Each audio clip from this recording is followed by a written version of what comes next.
if you're gonna talk to Vince, talk to him tell him how you're gonna make him money, because that's what he wants to know. And then that's where we thought, okay, huh.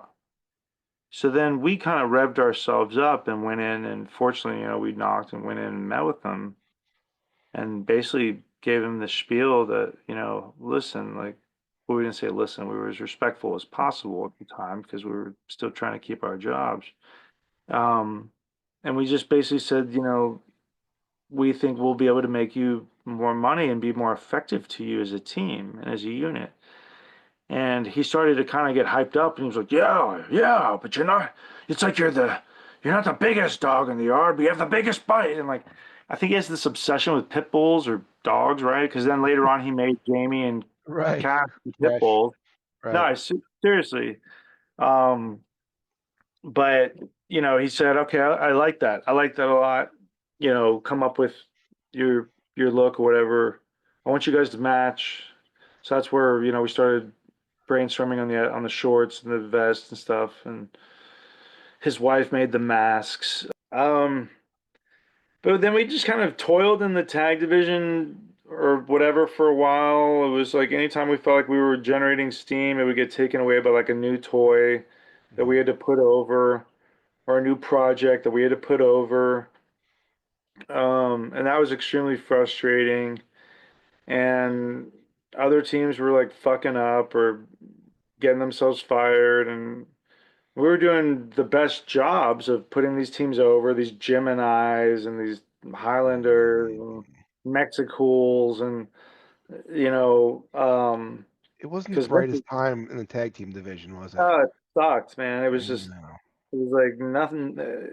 It was like we had moved up to the tag division Right. officially, but then it was kind of now we were in that. Well, what does this matter? What does this matter? We became the afterthought. Like it sucked. Um, but but then, and this is long after I'd done my cruiserweight run where I had the fur coat. So Eminem comes in. This is a Michael Hayes project that um, he had worked on with Joey and Johnny and OVW. And um, I remember when they came in, and I always liked Johnny. We became friends at OVW. Joey was cool for like a cup of coffee at Ring of Honor, like early on in his career, but then when he started hanging out with the inbreds in North Carolina, um, it got to his head that he was like, I don't know, he just became a fucking idiot. Um, and but Johnny was always, he's still to this day one of my, I consider him one of my good friends in wrestling, one of my better friends in wrestling. Um, and so they came on the scene, but I remember the locker room was trying to stir it up, and they were like, "You need to say something. They got fur coats and all this shit." I was like, so what? Like, I don't wear that anymore. I was like, "Yeah, but you did. That's fucking with your gimmick and all this shit." Guys, boys try to stir this shit up. And I When I think remember, Paul London, damn it, I think of a fur coat. yeah, You yeah, know? yeah, yeah, yeah, yeah, yeah, that I wore for, less than half a year. Um, and so I don't remember where we were, but the, they ended up getting their jackets cut up with scissors and thrown in the showers. Where have I Really? heard that before? Yeah, there was Those a jacket, town I remember, but they ended up getting their shit cut up. And I those wasn't jack, working them. We weren't even working them at the time. those jackets Might have probably cost been a few bucks.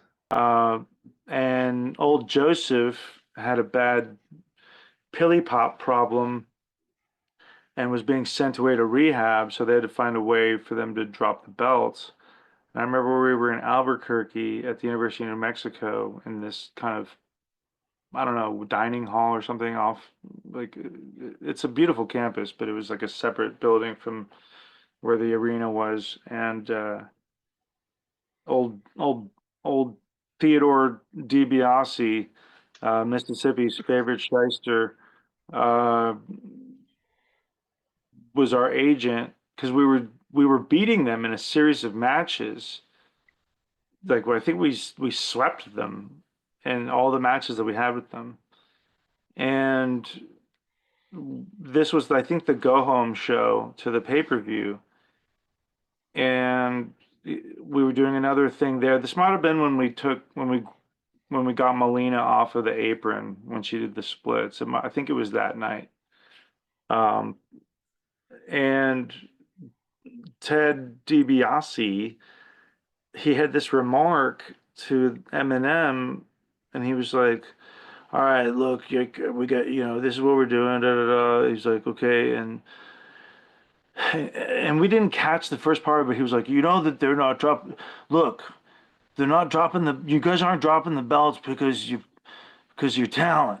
We know why, Joey has to take his trip, do it's nothing, it's not because anything these guys did. It's not because of them. It's nothing about them. Like it just Wow. took it all. Like, Yeah, and Brian got so hot. Like he got so yeah. pissed. When I had Like Brian on, he told me that. yeah, he got so pissed. And I Does it? kind of had to calm him down and walk him out. Because there was so many of those like backhanded remarks. Like, That there's no just reason. Does that even need to be said? Like, no. does it even need? It was And let me ask bullshit. you. We Let me never ask you this. liked Ted Well, DiBiase. He's always a piece of shit in my eyes. if someone has a drug problem, and you're saying, okay, after these 2 matches, we're sending them to rehab, that that's a lawsuit waiting to happen. Like he could Oh hurt yeah, you in the ring. It was the happen all Wild the time. West back then. Yeah. Wow. Yeah, yeah. I mean, I worked a pay-per-view with a broken nose. Um, Against Kidman. yeah, and that dipshit, that could have killed me if like the punt that he gives me could have pushed it up into my brain. Um, but yeah, that was.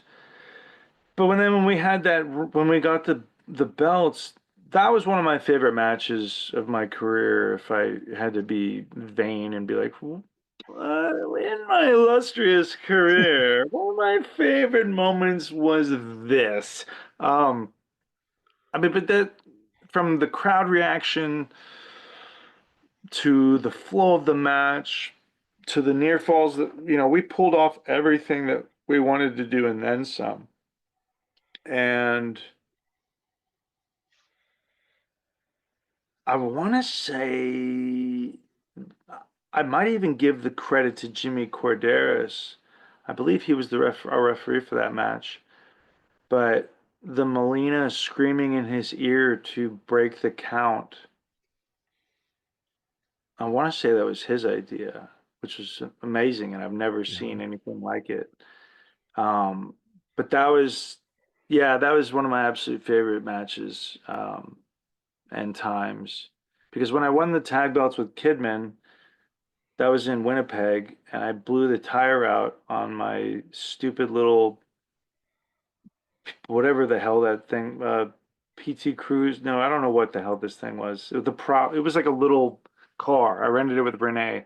I did a U-turn. It had the U-turn of like an elephant, or like a semi truck, and blew out a tire. So that put a little dimmer on my title night when I won it with Kidman. But then when I won it with Brian, um, I can't honestly tell you, it wasn't like a crazy celebration.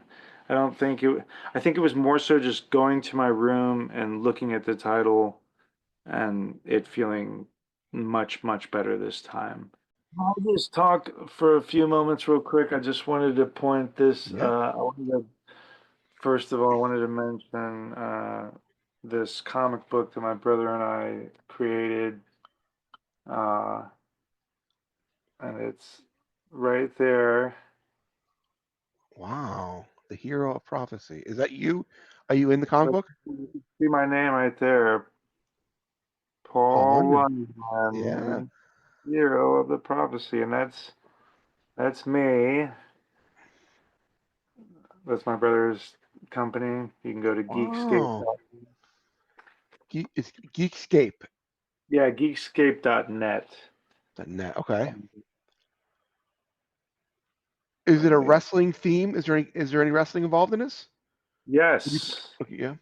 it is. It's basically it's. I I'll show you a little bit. I'm doing these indies because I'm living out of my van, and the fans hate me, and the promoter puts me in with this beast of a woman, and I get, I think I'm about to die, and I get transported to this other realm by accident because this young wizard who's an owl, named Finnegan, found this device that this evil wizard's trying to find so he can take over the universe. It's very much mistaken identity in the wrong place kind of story, like Three Amigos in space, like a Galaxy Quest and stuff like that. And so I get transported to this world. Um, Actually, you can kind of see the transformation thing there. That there, and so there's stuff happening uh, throughout, and yeah, I show up and I'm, the unassuming hero, and that's yeah, you can go to herooftheprophecy.com for more info. Um, as well as I will be in Vegas for WrestleMania week. So for all you promoters who know what you're doing, um, book Paul London at gmail.com. And I'm on social media at London Foo. So that's Instagram, all I do. right? Instagram and X, Twitter, Twitter. It'll always be the little blue bird to me.